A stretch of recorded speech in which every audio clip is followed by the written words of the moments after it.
Welcome to the Brain People Podcast, a show where four mental health experts team up to bring you practical tools for overcoming mental health challenges. The Brain People don't replace your doctor or therapist, but we will give you some extra tools to help you on your journey. So join us as we fight mental illness, one episode at a time. Welcome to the Brain People Podcast. I'm your host, Dr. Daniel Binus, and today I am joined by Mariola Porras, and she is life and health coach extraordinaire. And today we're going to be talking about a very important topic, and that topic is accountability. Now, Mariola brings a background in corporate marketing, and she has definitely had to deal with a lot of accountability in her life. And now as a life and health coach, she's actually working on helping people to be accountable. So thank you so much, Mariola, for joining us today. And let's just go ahead and dive right into the topic. Tell me a little bit about accountability. What is accountability, first of all? Well, accountability, the way I define it is through synonyms. I believe accountability is commitment, ownership, trust. It's personal responsibility shared with others that keeps us responsible also on our goals. So community, connection, work. Yeah, so these are all very important things, but why would this be related potentially to our health or even our mental health? Why is accountability important? Well, we are created to be in connection, in community. When we try to do things on our own, we usually don't have all the strengths needed. So it is important for us to be connected with others and also to see that the blind spots that we may have, right? To remember what our strengths are. Many times our brains tend to go to what we're lacking versus what we have. We tend to think negatively and ruminate on that. But having that counterpart, having that balance with other people that see the potential in us and reminds us of that can really make a difference in success in overall all the areas of our life and health.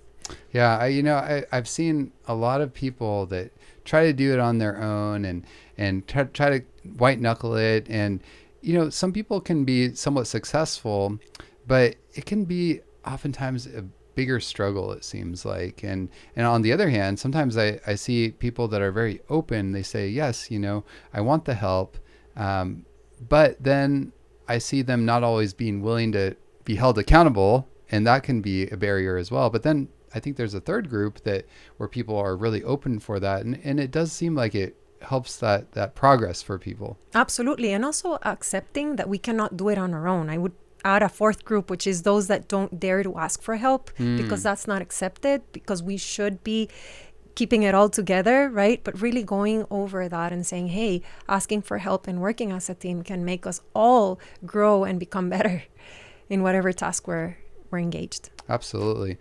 And so it seems like accountability is actually one of those things that helps people to really meet their goals. And without that, it can be hard to stay on track and to follow through and actually achieve things that you might want to achieve. And can you tell me a little bit about any research that shows accountability being helpful for health or mental health? Yeah, there was a research done with corporations where they would just provide training for their employees. And they saw that when they coupled the training with coaching, the productivity levels increased up to 88%, almost 90% of what they learned, they were able to apply it. So definitely learning is not enough. But sharing it and doing this with a group or with someone that keeps us accountable increases our levels of success. Yeah, you often hear that knowledge is power, and that's true. Knowledge is power, but if you don't apply it, then it's not nearly as powerful, right? Right. No, and many times we know that we need to apply it, but we don't know our limitations. We don't know what skill set is necessary for that, right? Many times it makes sense, it feels right, but if we don't have the capacity, that's the part where we can work with getting the right skills to go back and get better at it. Now, as a coach, why do you think it is that even if we know, like, okay, this is actually good for me, and for example, like eating more plant-based foods or whole foods could actually really help me, but you don't somehow applying it is really difficult, even though you have the knowledge it could help me. What's the disconnect? Why do you think it's so difficult, even when we know something could help us, to do it? Many times it's because of that, because we lack the skill set, right? Or we don't believe in ourselves.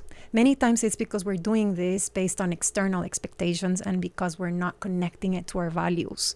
And I really like when we talk about accountability, how does that look like from a coaching standpoint? Because there's a lot of accountability in our lives, right? Like the things we need to do at our home, at our job, even with our counselor, right? We need to own a lot of the things we've done in the past so that we can learn. But when it comes to coaching is, okay, now that I know all that, how can I create a plan to apply it and move forward? So a lot of it is really looking at the future and the possibilities versus just defining ourselves based on our past. So instead of just describing, we create a generative language in our script, in our self-talk, the way we look at ourselves, right? Many times that, and I talk about our demands and the challenges, many times come from our internal, from our lack of faith in ourselves, from not believing that we have a potential, or if anything, we can develop that, and believing in that is important. So it sounds like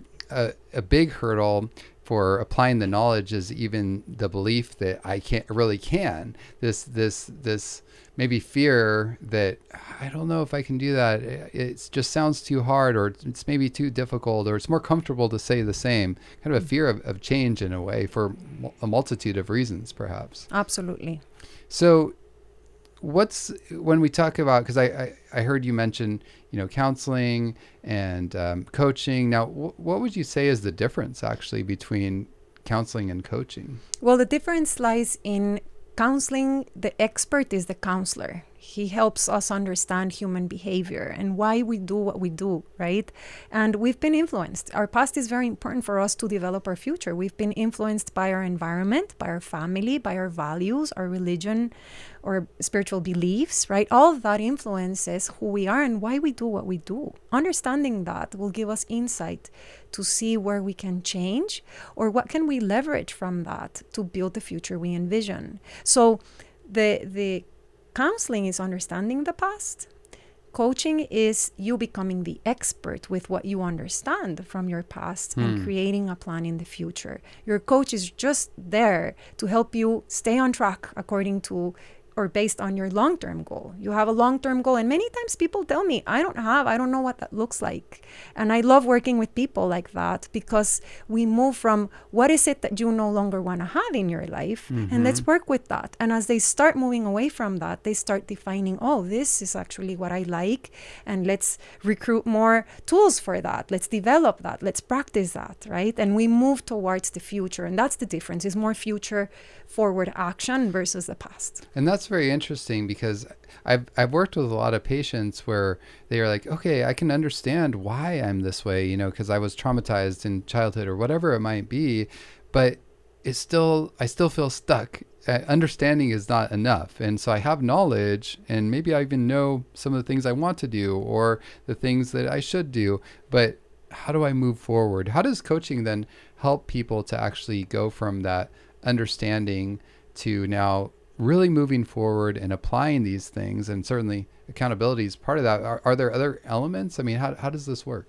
Yeah, and when I talk about coaching, I talk about a group of coaches. Many times we have our life and health coach, but we also need spiritual coaches. We need our emotional coaches. That's the counseling component, right? But how do we get started? A lot of it is self-discovery, is really understanding who we are. What's the why behind the change that we're seeking? When people reach out for coaching, and if they don't have a reason why, there's different tools we can explore to bring the unaware to the aware.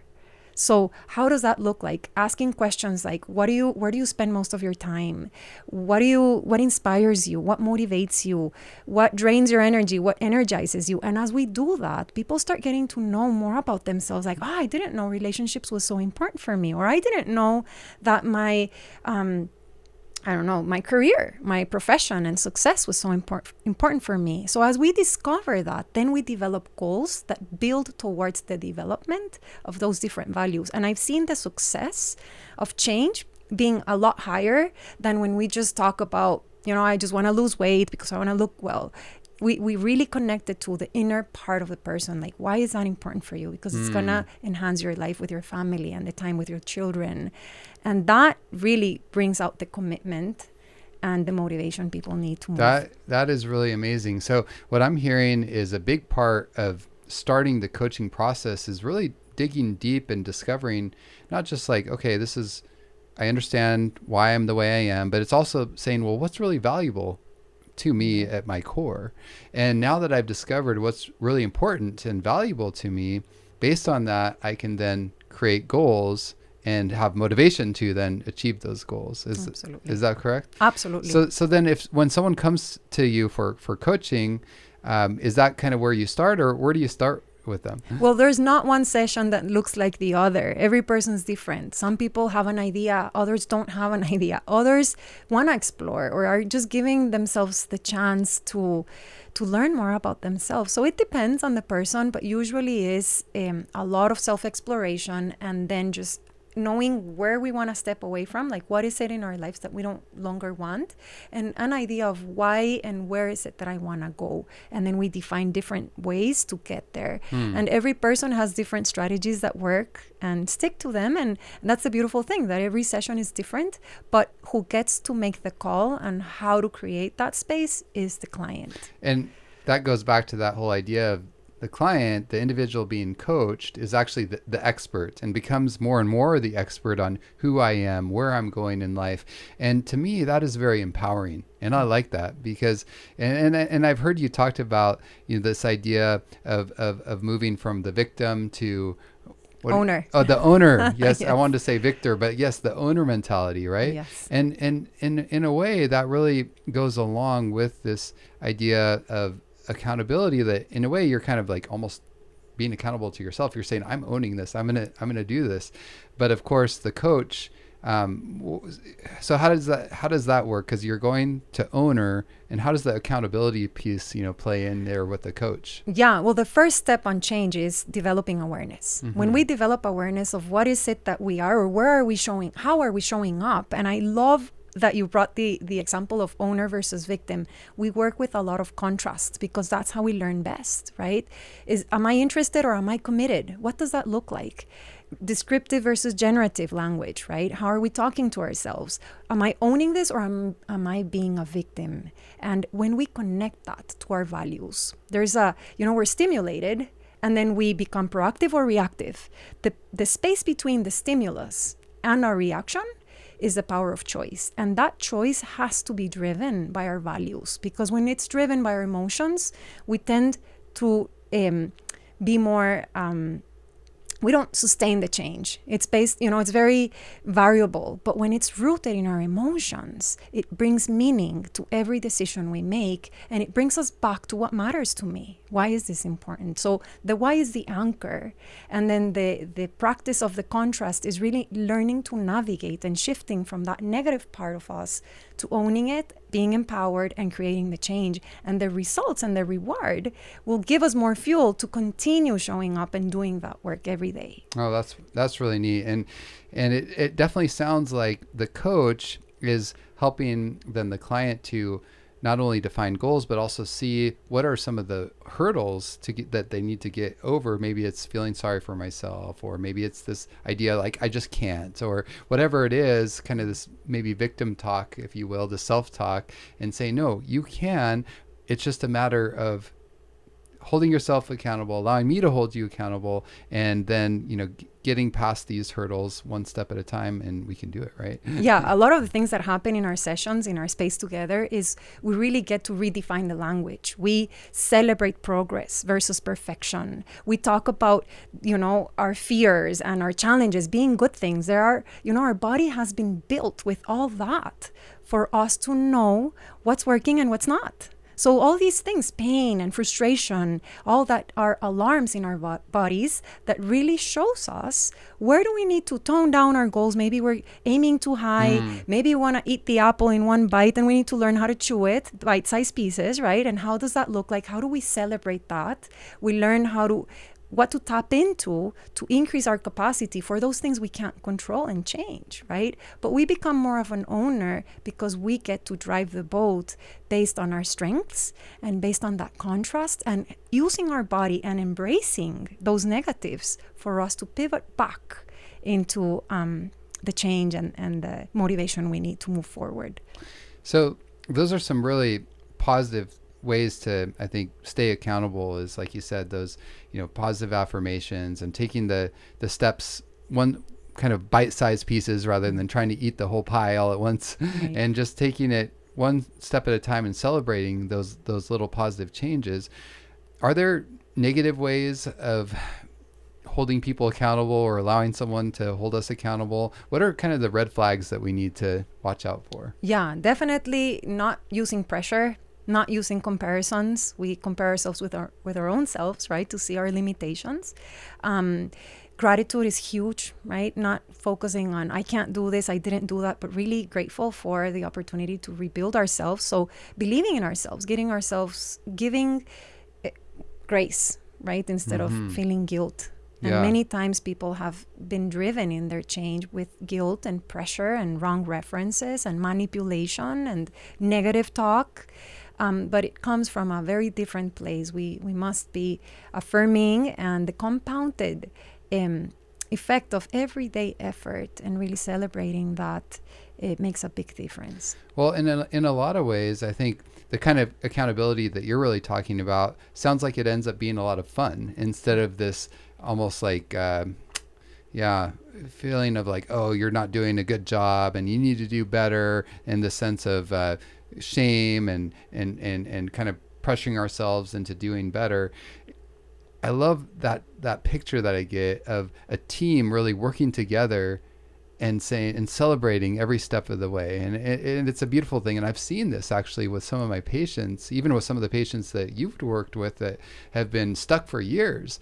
And then, really taking on that different mindset and saying, no, if I just take it one step at a time, I can make some progress, and seeing those little victories and then celebrating those, it really starts to be a lot of fun for everyone involved, I think. Yeah, and you create habits. It's been proven that the math tells us that if you do 1% better, one thing every day for 365 days, you become 37 times better. Imagine the possibilities that open up just doing one thing better every day. Wow.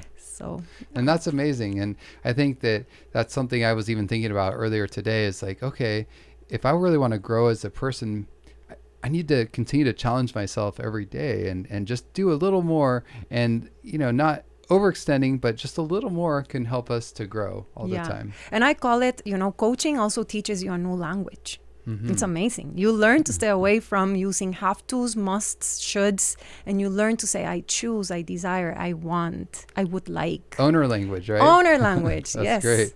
So do you have any experiences that you want to share with clients or people that you've interfaced with? Of course, I know you have your own journey, but also, what about clients you've worked with and changes you've seen? Yeah. Well, I think the model at Beautiful Minds, combining life and health coaching, is a very unique one, because I first started as a health coach, and it was just relating to the physical. And I was having a hard time really getting that change from, creating that change with my clients, because it was just limited to the physical. But when we started tying that into the values, that started changing. And this is where health coaching evolved into life and health. Because if we don't have our values as part of our goals, we're not going to be as successful. So having said that, one of the things that I've seen to be successful is, I had a lady that came and she said, I want to lose weight. And I asked her, why do you want to lose weight? And she said, because I want to look good for my husband. And she had been trying to lose weight for years, and she was not being successful, and we identified that it was not connected to her main values. When we did the value exercise, physical was at the very bottom. Relationships was at the very top. So we started talking about losing weight, how could that enhance her relationships? Her having the confidence internally and externally to connect and feel good in her skin, and being able to have, healthy intimacy with all her surrounding relationships. And that really moved the needle. We never worked on a goal on health, like losing weight. We didn't do anything related to nutrition or exercise. It was all about the emotional and the self-talk that really moved her to lose weight in less time that she thought of. And it was because we were working in another area of her life that impacted ultimately her physical. Wow. So that's one example of how important it is not to just limit coaching into one area, but to really consider all together our bodies and our health. Really use the values as the motivating fuel, instead of just saying, well, you need to lose weight and you need to do this and this. And it's like, no, the person really needs to have that buy-in and that motivation from what's really important to them. Absolutely. What a beautiful story. Now, there might be some of our listeners out there that are saying, hey, life and health coach, I've been stuck for years, or I've been doing counseling and I feel like I've gotten some improvement, but I'm just really having a hard time taking that next step in my journey. What can people do to maybe get involved in coaching or take that next step to really increase their health, mental and physical health? Yeah, well, I would definitely encourage them to call us. We have different options available, from webinars where they can learn more about it, to a group coaching setting where if you don't feel comfortable going one-on-one, like, might be too soon or too much to feel vulnerable to do that individually, you can learn more about coaching through a community setting. So we have, every quarter, we have an 8-week program called 8 Weeks to Wellness, Revive to Thrive. And you show up once a week for an hour and a half, and then you learn principles and you get to share with other people what coaching looks like in a group setting. So we have that, and we also have the individual coaching, and we have different coaching profiles as well, because I believe that when you hire a coach, it needs to be like your hairdresser. There needs to be a good connection. There needs to be good rapport. So you can definitely have a discovery session. We offer that for free just to explore and get a taste of that. And don't worry, we won't try to change your hair. Exactly. Right? We won't do that. It might impact though, because everything's connected. Yes, that's right. Yeah. So we have individual options as well as group and classes and workshops as well. And we have online as well. Yes, so for some of our listeners that may not be able to come in person, we also have the option for remote online, both groups and one-on-one sessions. Yes, that's true. So thank you so much, Mariola, for joining us today. Thank you for making such an amazing impact on our clients and also on helping us start the coaching program here at Beautiful Minds. It's really been an amazing blessing just to see the fruits of your labor and see the changes. And, I know for me, as I work with people and as I see those changes, it does my heart good. And I think there's nothing more fun than being involved in this process of helping people to change and holding them accountable in the best sense of the word. Yeah, I think that's the biggest gift we can have doing the work we do, is to really see transformed lives that can also become mental health advocates in sharing this hope with many more. So thank you for that opportunity. Thank you again.